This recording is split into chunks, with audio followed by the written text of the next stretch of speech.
My name is Rebecca, I'm 38 years old, and my husband's 26-year-old mistress sent me 60 explicit photos of them together, in my own bed, with the message, I'm his next wife.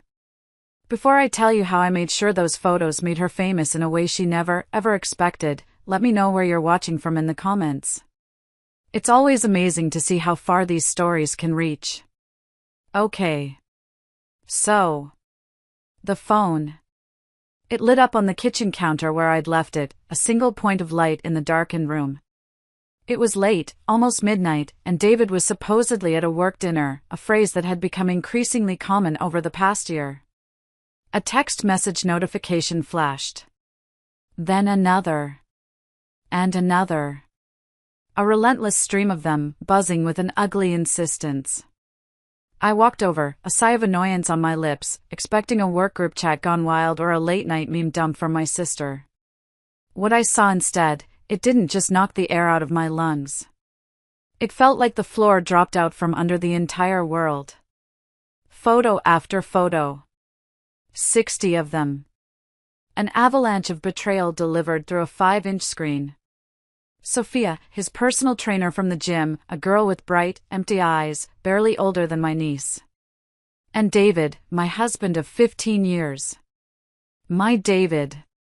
They were in our bedroom.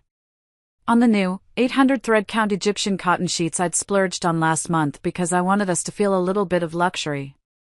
Some photos were selfies, Sophia smiling triumphantly into the camera, a smug, victorious curl to her lip, with David asleep or passed out behind her. Others were, more explicit.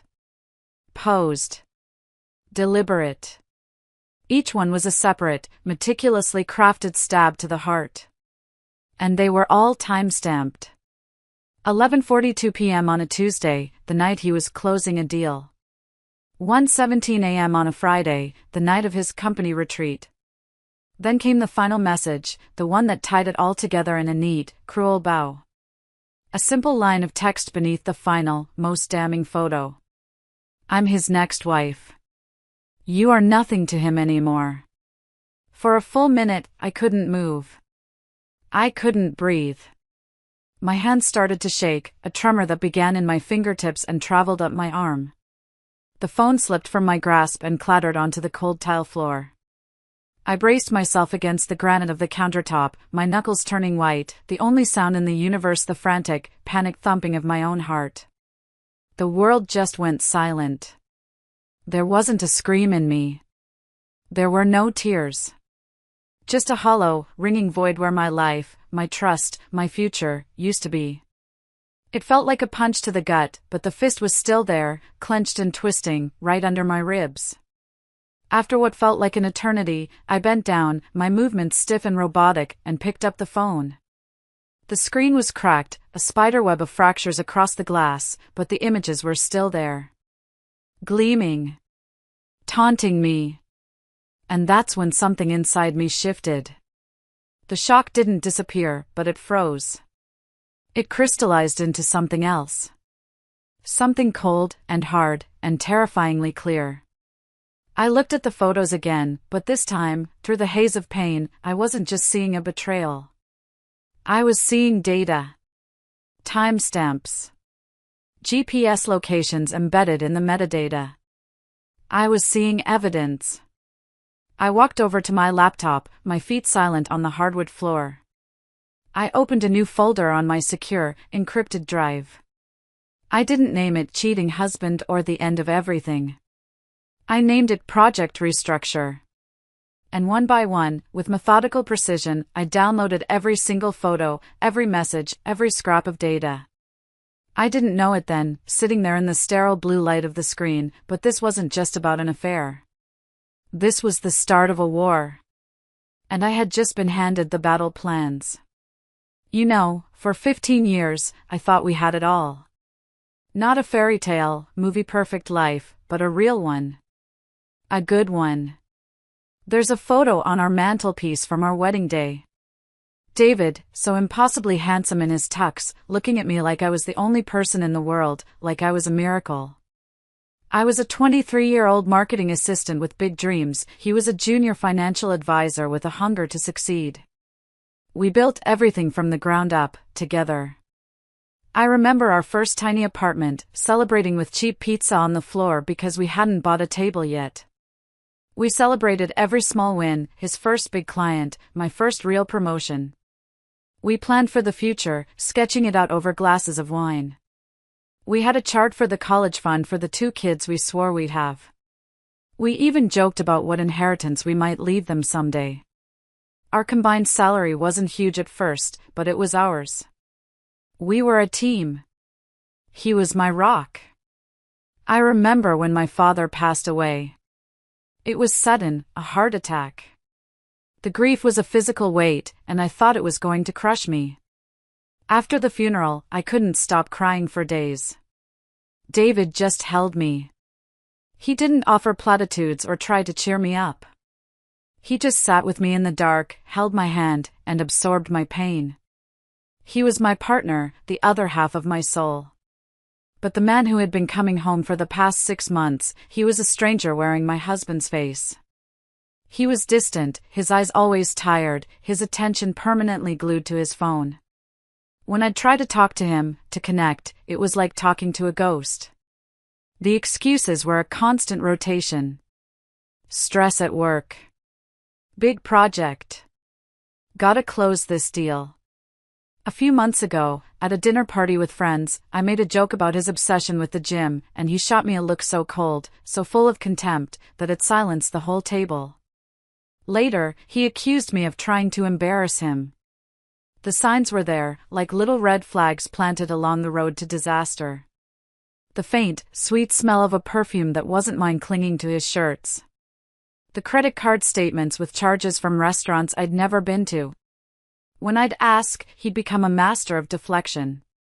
That was a client dinner, Beck. You know how it is. He made me feel like I was crazy. Paranoid. Insecure. You start to doubt your own sanity. You believe the lies because the truth is simply too catastrophic to consider. You don't build a life with someone for 15 years to throw it away on a suspicion. You trust them. You give them the benefit of the doubt. You believe in the foundation you built together, even as it's cracking under your feet. But my life wasn't just David. I had a career. A damn good one. For the last 12 years, I'd been climbing the ladder in digital marketing. I wasn't just an assistant anymore, I was a director at a top agency in the city, managing a team of 15 and a multi-million-dollar budget. My job is to understand why people do what they do online. I build complex campaigns, I analyze user behavior data, I find patterns in the chaos, I track digital footprints across the web. I remember a particularly difficult project last year, a client on the verge of pulling their contract. I spent a week buried in data, and found a tiny, overlooked user segment they had been ignoring. I rebuilt their entire strategy around it. We didn't just save the contract, we doubled their ROI in 6 months. That success got me my directorship. I am good at my job. I am good at finding the truth hidden in the data. I remember telling my team during that project's kickoff, everyone leaves a digital footprint. Whether they want to or not, they leave a trail. Our job is to follow it. I had no idea how soon I'd be using those exact skills to follow a trail of lies that led right back to my own bedroom. The first thing I did wasn't to throw a lamp at David's head, though God knows I wanted to. The first thing I did was what I do best, research. While he slept, oblivious, in the guest room, I couldn't even stand to look at our bed, I was at my laptop. I wasn't a crying, hysterical wife. I was an analyst compiling a report. I started with Sophia.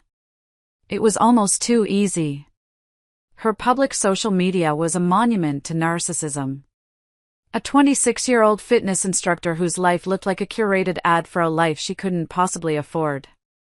Photos at 5-star hotels, weekends in Miami, designer bags that I knew a personal trainer's salary couldn't cover. I started a simple reverse image search on some of her profile pictures. I went down a digital rabbit hole, clicking through forums, obscure blogs, and cached websites. I found her. Over and over. Sometimes she was Chloe, a yoga enthusiast. Sometimes she was Amber, a nutrition coach. But it was always her, always with a different man. They were always older, always well-dressed, always had the glazed look of men who couldn't believe their luck. I started to see the pattern. This wasn't a girl who fell in love with my husband. This was a girl with a business model, and my husband was her latest product. My next step was to find a lawyer. Not just any lawyer. I spent hours researching, looking for the sharpest, most ruthless divorce attorney in the city. I found her. Catherine Alistair. Her reputation was legendary. I booked a consultation under a fake name.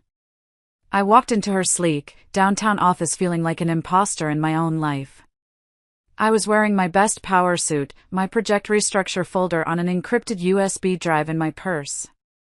Catherine was a sharp, no-nonsense woman in her 50s with eyes that seemed to see right through you. I didn't cry. I didn't raise my voice.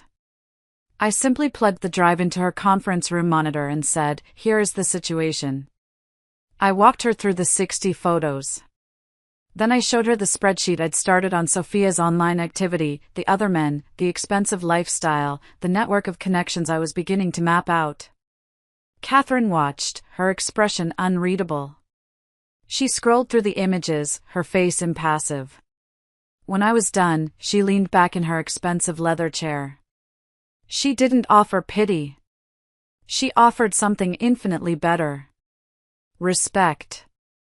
"Rebecca," she said, her voice firm and clear. "In 25 years of family law, I have seen some truly ugly situations. But I have never seen evidence so meticulously documented by a client before the first consultation. This isn't just a case. This is an airtight vault. We will not just win. We will annihilate them." I felt a flicker of something, the first positive feeling in days. It was the feeling of being seen, of being validated. "His family has significant assets," I said, my voice steady. "A potential inheritance he's always counted on." Catherine smiled, a thin, dangerous smile. "By the time we're done, he'll be lucky if he inherits their debt." That night, I took the next step.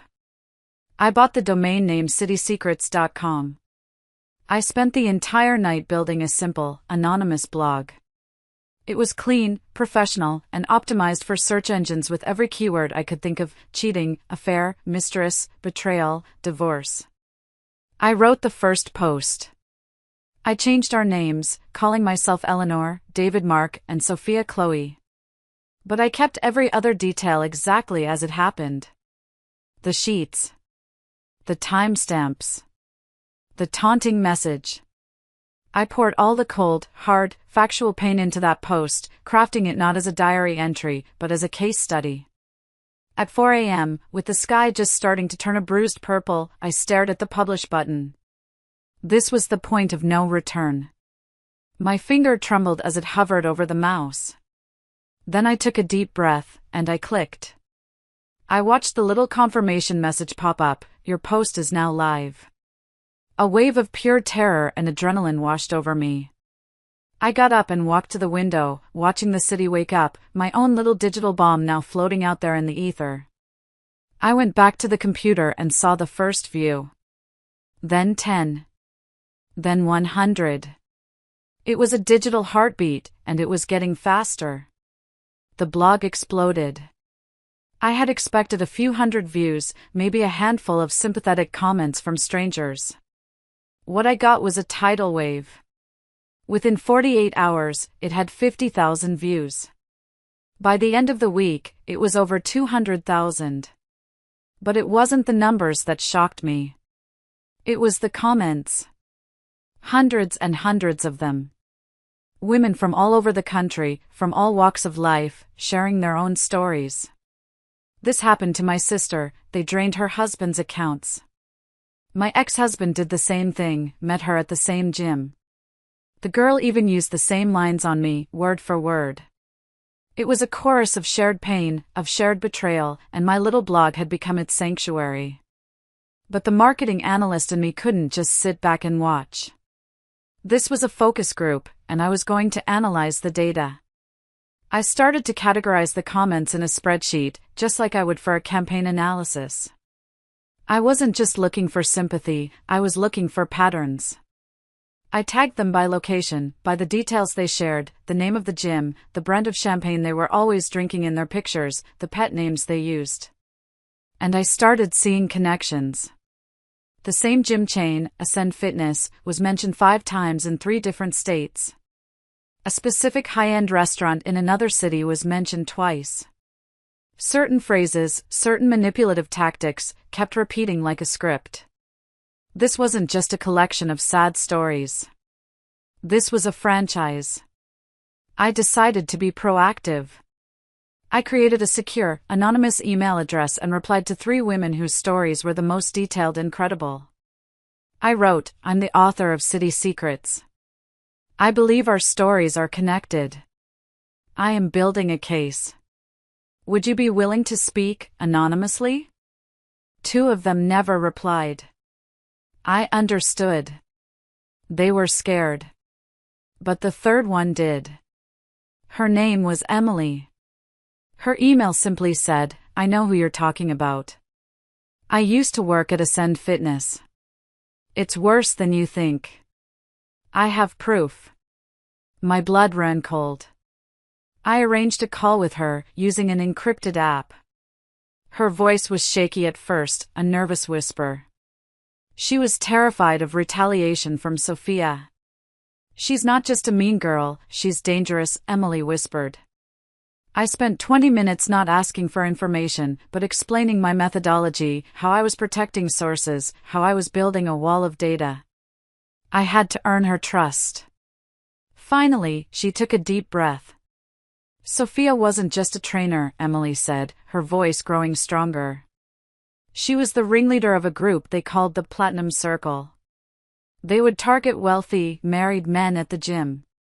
They had a system, a playbook. They shared information on their targets. When I quit, I was so disgusted. I took something with me. I copied a folder from her laptop.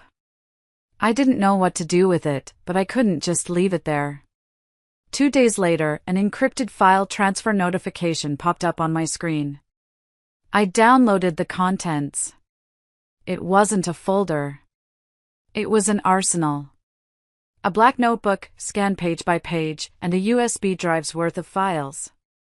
What I saw on that drive, it changed everything.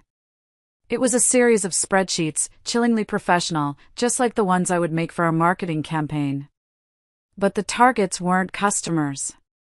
They were men. Names, ages, estimated net worth, profession, kids, weaknesses. David's name was on it. His weakness was listed as needs constant validation, susceptible to flattery, resents wife's career success. There were folders of WhatsApp conversations between Sophia and at least a dozen other women, sharing tips, celebrating wins, and coordinating their stories. "Mark is taking me to Aruba," one message read. "Just told him the story about my sick mother. He's setting up the emergency fund tomorrow." And then there was the PDF. The one that made me feel physically sick to my stomach. It was a 20-page document, complete with corporate-style graphics, titled, "The Trophy Wife Playbook, a 10-step guide to securing your financial future." It was a step-by-step manual on everything from how to create a chance encounter at the gym, to how to manipulate a man into setting up a separate bank account for you, all the way to how to provoke the wife into a messy, emotional divorce that would make the husband feel justified in leaving her. Step 8 was titled the Photo Blitz, inflict maximum emotional damage to ensure she reacts, not thinks. A panicked woman makes poor legal decisions. I was reading my own life story, my deepest pain, written out as a corporate strategy. This was no longer about a cheating husband. This was about organized, predatory fraud. That night, I didn't sleep. I sat at my laptop, the contents of that USB drive spread across my screen, and I wrote. I rebranded the blog. It was no longer just City Secrets. I launched a new series, right on the homepage, with a stark, bold banner that read, "The Predator Network, How a Ring of Influencers is Exploiting Marriages for Profit." I laid it all out. The playbook, with key sections highlighted.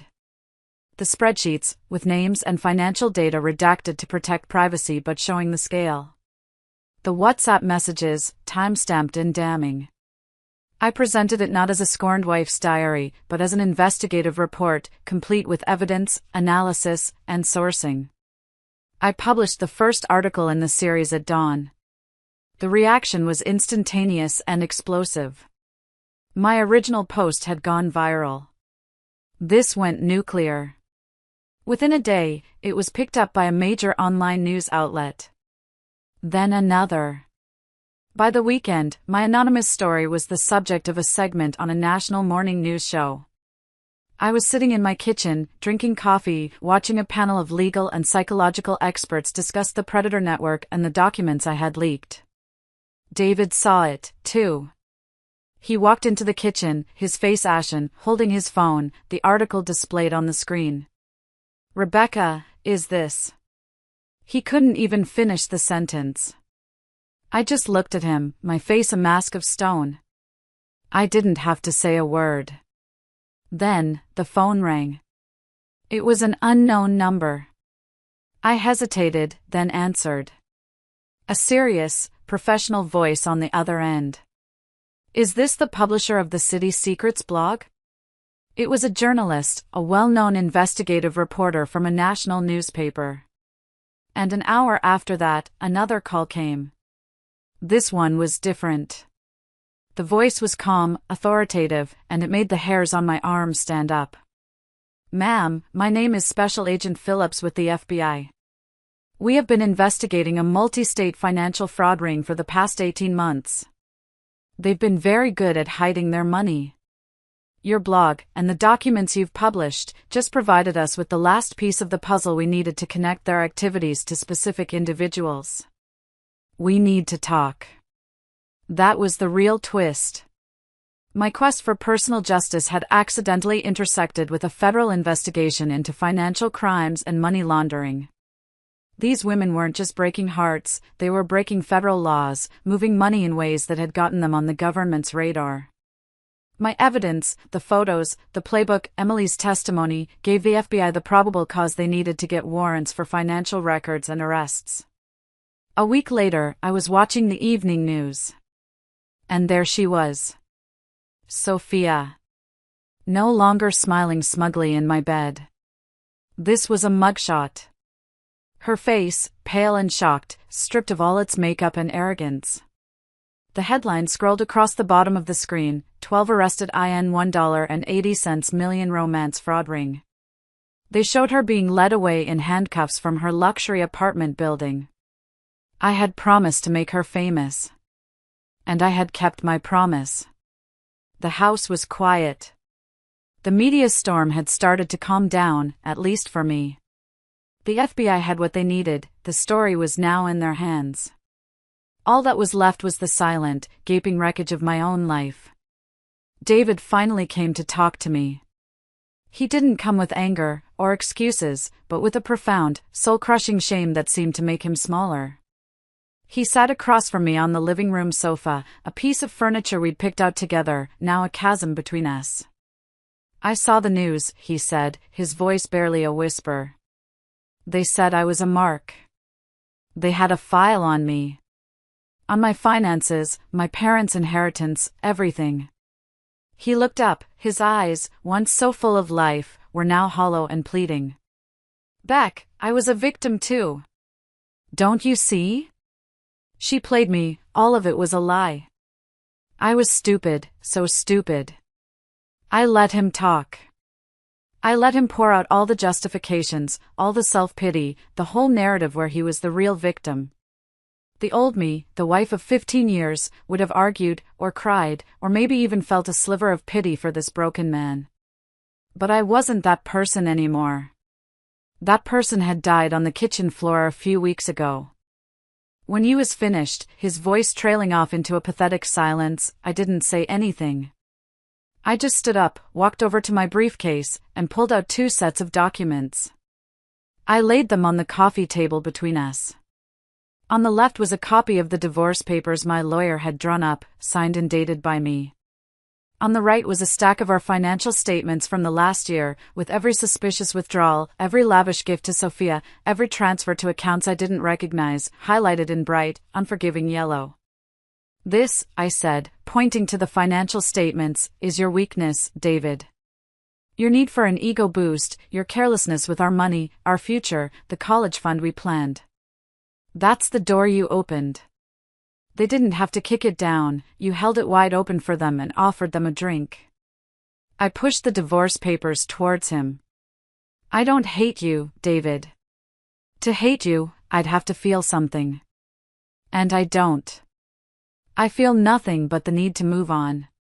He stared at the papers, then back at me, his last bit of hope crumbling. "What do you want me to do?" "My signature is already on them," I said, my voice as calm and steady as a frozen lake. "This is my way out.